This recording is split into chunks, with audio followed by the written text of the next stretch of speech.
You're listening to the St John's Diamond Creek podcast. This episode presented by Associate Minister Joel Snibson.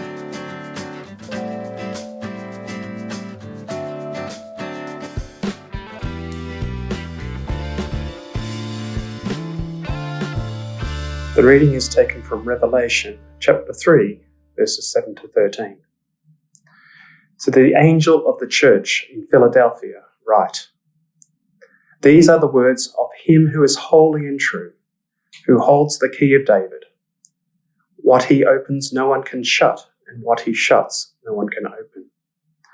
I know your deeds. See, I have placed before you an open door that no one can shut. I know that you have little strength, yet you have kept my word and have not denied my name. I will make those who are of the synagogue of Satan, who claim to be Jews, though they are not, but are liars. I will make them come and fall down at your feet and acknowledge that I have loved you. Since you have kept my command to endure patiently, I will also keep you from the hour of trial that is going to come on the whole world to test the inhabitants of the earth. I am coming soon. Hold on to what you have, so that no one will take your crown. The one who is victorious I will make a pillar in the temple of my God. Never again will they leave it. I will write on them the name of my God and the name of the city of my God, the New Jerusalem, which is coming down out of heaven from my God. And I will also write on them my new name. Whoever has ears, let them hear what the Spirit says to the churches. This is the word of the Lord. Thanks be to God. Our citizenship matters if you've always been an Australian citizen, given our very many rights and privileges here. I suspect we actually take our citizenship for granted. I have an 8-week-old baby daughter, Naomi, and think about it. She could have been born in North Korea and face the harsh, dehumanizing existence of being a citizen there. See, being born in Australia as a citizen here automatically gives her vastly different starting point. Safety, economic privileges, healthcare, education, rights as a female that she wouldn't otherwise enjoy as a citizen elsewhere. At my previous church, it was largely made up of people from the South Sudan, and to them, citizenship was everything. With tribal conflict happening right now, it means citizens are literally being slaughtered, villages burnt down just for belonging to the wrong minority group. Members of the church had sleepless nights. Can my loved one come here to Australia and enjoy the safety and freedoms we do? Sleepless nights, guilt, when family members are living in fear or living in camps in third countries, not knowing their fate. Or consider the devastation of Turkey's 7.8 earthquake last month. The heartache of the images of completely destroyed cities. Those horrific stories of loved ones being buried alive, heard underneath all that rubble. But rescue teams just couldn't come in time. Then the survivors literally left homeless, sleeping in freezing conditions, fearful of buildings. And it's not just that they were citizens living on a fault line. Evidence came out that their government corruptly took payments from building developers to overlook the earthquake building safety regulations designed to keep people safe.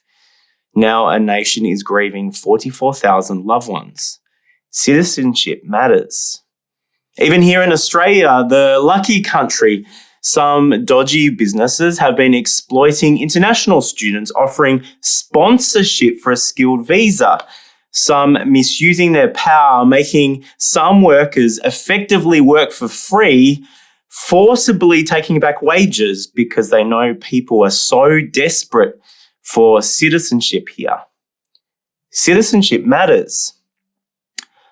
Well, today we continue in our series called Dear Church in Revelation, where with Jesus' letters to his church in modern-day Turkey.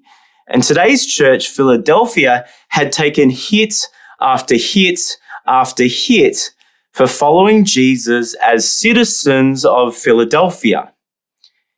Jesus writes to his church here that had little strength. They were weary from their unrelenting trouble coming from three ways: from religious opposition, government opposition, and natural disasters. And the people were likely wondering, can we get through this? Firstly, they were weary from religious opposition. Verse 9, Jesus says to them, "I'll make those who are of the synagogue of Satan, who claim to be Jews, though they are not, but are liars." See, Philadelphia had a really large Jewish community. I'm talking many thousands. And they were socially and economically those with power. They owned much of the buildings and businesses in the city. Meanwhile, the church was small, maybe like 36 people, the size of a few of our life groups here. So this minority church experienced much opposition. The booming Jewish community boycotted the Christian businesses. And significantly, those in the synagogue blocked their message about Jesus. The church was literally locked out of the synagogue, stopped from worshipping Jesus, the true Messiah. The door was slammed shut. Calling these Jews liars might actually sound anti-Semitic here, but these Christians were likely ethnically Jewish themselves. This was a spiritual problem. See, their rejection of Jesus and his followers meant they had forfeited their privilege of being named as God's people. Jesus is saying the true Jews are those who profess the God of Israel has raised him to life. What's more, this church was also weary from government opposition. Like the other churches, they were citizens under the Roman emperor who demanded complete loyalty. And it greatly disrupted their daily lives. To get into the market, declare that the emperor is Lord. But this church was loyal to Jesus and couldn't do this and were socially excluded and economically disadvantaged. On top of all this, history notes that the Jews had been forced to pay a temple tax to continue worshipping in their synagogues. And now they were complaining to the Roman authorities that these Christians, not part of them, were not paying anything, meaning more punishment from the Roman state. But it didn't end there. This weary church was then hit by earthquakes. If you see on the map, Philadelphia is slightly more inland and it was hit by a massive earthquake in AD 17.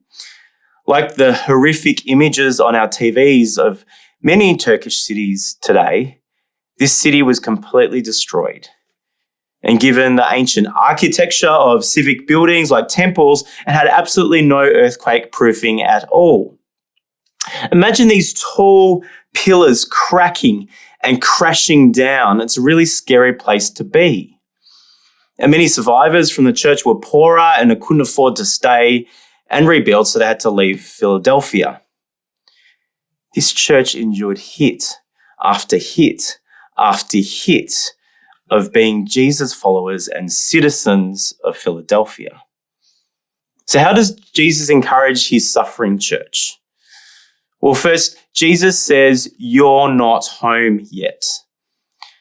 Have you had a moment where you are not sure where home is? Maybe you recently moved, or I had moved to Queensland and was traveling a lot, and I'd come back to Melbourne on weekends. And I remember someone asking me, "Where is home?" And I honestly didn't know how to respond to them. And we see this with overseas missionaries. The feeling of home for them is mixed. There's not a strong connection to one place. Well, back to Jesus' letter to his church in Philadelphia, notice that Jesus has no correction or warning for them. Verse 8, "I know that you have little strength, yet you have kept my word and have not denied my name." See, Jesus here names their hard situation, their little strength, weary as in their powerlessness as an oppressed minority, as citizens there. Jesus names that in all their frailty that they were faithful, which was more than a never give up attitude, but loyalty to Jesus and his word. Despite all the unrelenting hardships and persecution and daily pressure to deny Christ, They didn't give in to compromise with the culture around them, like in Pergamum and Thyatira. They didn't embrace the heretical teaching, but stood firm, loyal to Jesus. See, this church's faithfulness to Jesus in all their opposition should challenge us. For many of us, opposition in loyalty to Jesus is more subtle. The idea of citizenship might not be in front and center for you, but have you ever felt on the outer because of your faith? You know, even in a familiar environment amongst close family, with other students or work colleagues over lunch, or you're on game day at the sports club and you receive that mocking comment. You're socially excluded, isolated from their in-jokes. Maybe you're not invited out like others because of your faith or because you just don't want to get drunk with them on Friday nights. It can be disorientating and isolating, being treated like an alien amongst those we love. When it's made clear that we do not belong and we're shut out from the party. See, in this series, we've been seeing Jesus is asking for loyalty from those facing immense pressures from those around them to conform. And Jesus is saying, we are not home yet. And no matter the passport we have, as the first humans asserted independence from God, we are all citizens of a fallen world that is impacted by sin and death, meaning unstable tectonic plates, relationships, governments, cells that mutate to cancer. And I know for some of you, you have been taking hit after hit, weary from that worsening medical battle, exhausted by that relationship breakdown, overwhelmed by the financial stress as you face that interest rate cliff. See, suffering comes with specific temptations. While Jesus wonderfully encourages us to bring all our difficulties to him unfiltered, in your difficult circumstances, have you started to believe that God has just up and left? That he is indifferent to your pain? So it's just easy to seek comfort in our citizenship here, isn't it? Unlike the Philadelphian church, overall, we are wealthy. We have resources to buffer ourselves from many hardships. So we remove what is uncomfortable from our lives, medicating ourselves with various idols of entertainment, shopping, sport, food, and drink. But experience tells us that these comforts have no power to shelter us from being socially excluded for our faith. Has no power to stop that debilitating illness where we're feeling left out on the outer and everyone else seems to be enjoying the benefits of living here. In moments of suffering, it actually exposes that our citizenship here completely lets us down. And like the Philadelphian church, in all of this, are we found faithful for Jesus? When we receive those mocking comments, when we're misunderstood and excluded? Are we found faithful to Jesus when it's advantageous to impress that influential person? Are we found faithful to Jesus even when our world is collapsing all around? See, all the trouble and opposition this church faced, it reminded them that not Philadelphia was not their home.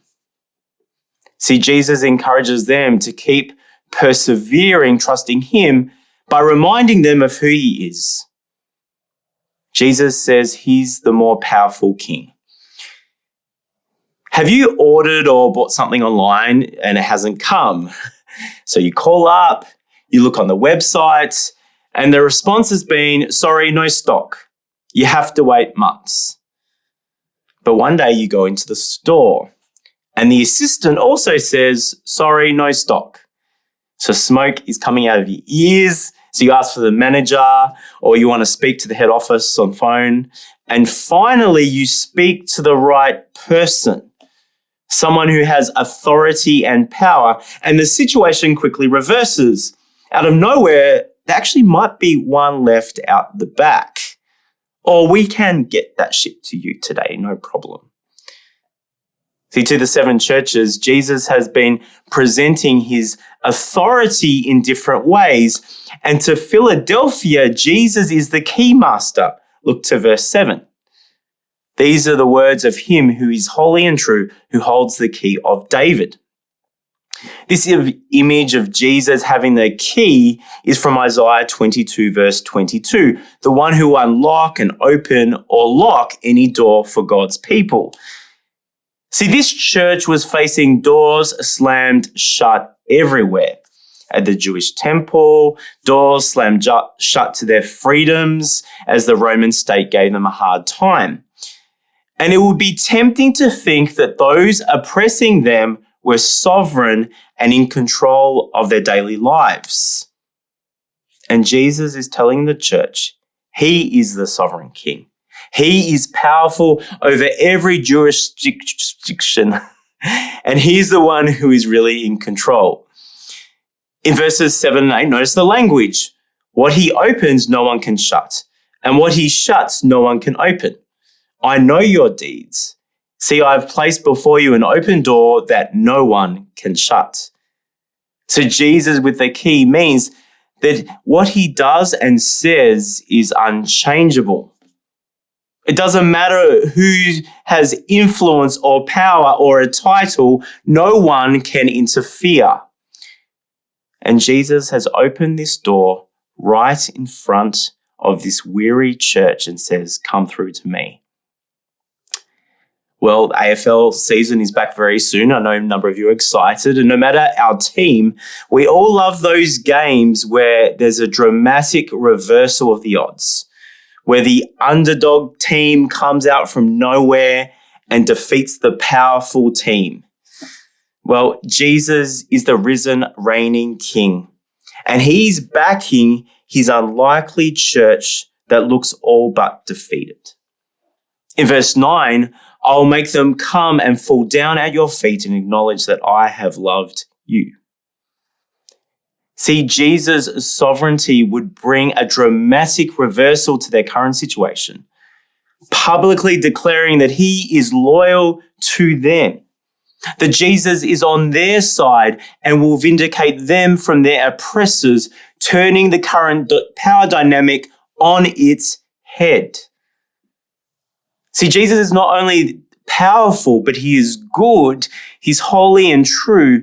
And unlike those who is wielding power to harm, Jesus is completely reliable and can be trusted. It didn't matter that this church had little power or strength in themselves, they had the powerful King Jesus with them. Who are you tempted to believe is ultimately in control of your life? The government? Decisions of the Reserve Bank, your employer? As a church, we can easily feel disheartened in how in media and the political realm we were once socially had a voice at the table, but we're now being excluded as a minority to the fringes of the society. As a church, we can feel disheartened as some parts of the church, instead of being on mission, is quickly declining in numbers, making a real uncertain situation about the future of our church. But Jesus is on the throne and he will vindicate his people. Jesus opens up the door no one can shut. See, in this letter, Jesus only has one command to his people. Verse 11, I am coming soon. Hold on to what you have. See, in these letters, Jesus' message to his church has regularly been, hold on to me until I return. For the churches in Thyatira and Sardis, they were to hold on by repenting from their sin. But for this afflicted church in Philadelphia, how are they to hold on? Well, Jesus says we have a better citizenship. In verse 12, ordinary believers once excluded from the Jewish temple, one day would belong, made pillars in Jesus' heavenly temple. What a turnaround. See, in the Bible, the temple was the place on earth where God's presence would meet his people. And King Jesus was opening doors to his glorious presence. And this temple would be the center of God's heavenly city. See, in verse 12, Jesus writes these names on them, reminding his church of their true identity. Jesus is publicly declaring that no longer are they an excluded minority, but insiders who belong to him, loved by Jesus, treasured by Jesus, given full access, named as his own. See, their true identity is about the king they belong to, but also the city where they are ultimately citizens, the city of God. Verse 12 goes on to say, I will write on them the name of my God and the name of the city of my God, the new Jerusalem, which is coming down out of heaven from my God. Where they truly belong, their home was not Philadelphia, but the new Jerusalem in the new creation. In Jesus, we are citizens of a better city. Jesus is our risen and reigning and returning King and encourages a weary church to hold on, knowing we have a better citizenship. And instead of being excluded and misunderstood, Jesus opens the door to enjoy his better feast, where we're truly accepted and belong in his presence. Instead of being overwhelmed by sickness and relationship breakdown and many troubles, one day we're coming home to a city where there will be no more sickness or death or crying or pain.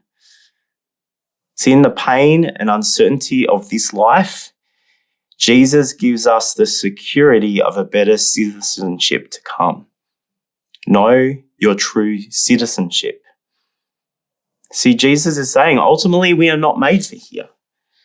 As citizens of this world, when we are weary, experiencing hit after hit, our lives lived here lets us down if it's where our hope is found.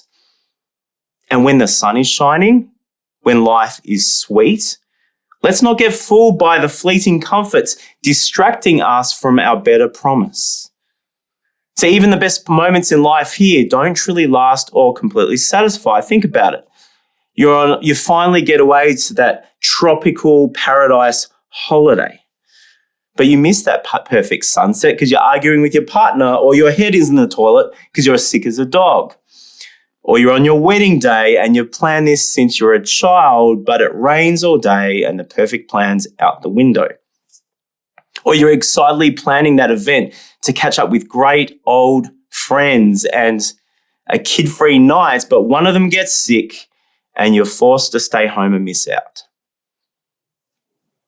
C.S. Lewis says, if I find in myself a desire which no experience in this world can satisfy, the most probable explanation is that I'm made for another world. Like the Philadelphian church, staying loyal to Jesus means we must hold loosely to our lives lived here. Late last year, we went to Italy to visit my wife Adele's family, which was great, but the whole long-haul flying 24 hours from Rome with a toddler was exhausting.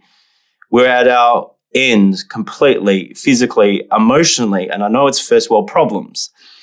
But landing in Melbourne, what gave me the strength to fight the crowds for our suitcase to the baggage carousel and get through quarantine, despite all the weariness and little strength left, knowing my identity, belonging as a citizen of this nation, as I arrived at Melbourne Airport, we had the assurance of those e-passport lanes.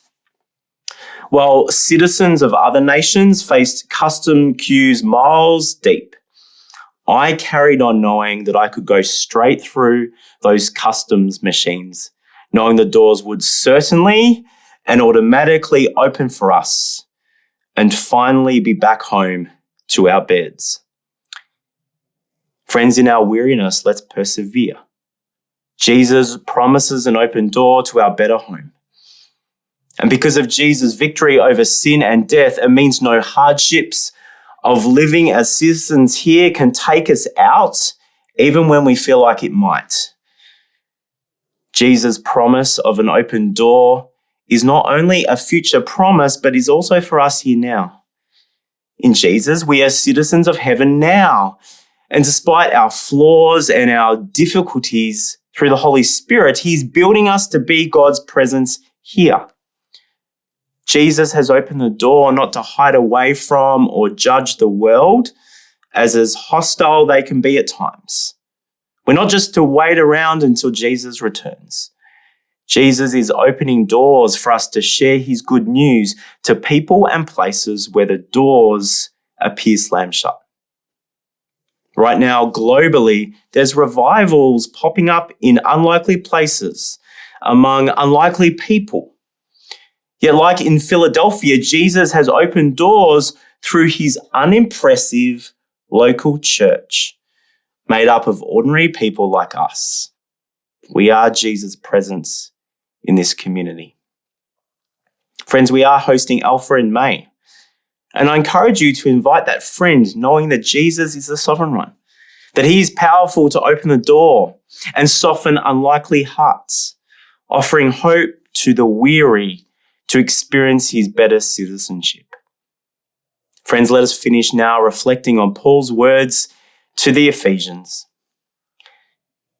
You are no longer foreigners and strangers, but fellow citizens with God's people, and also members of His household, built on the foundation of the apostles and prophets, with Christ Jesus Himself as the chief cornerstone.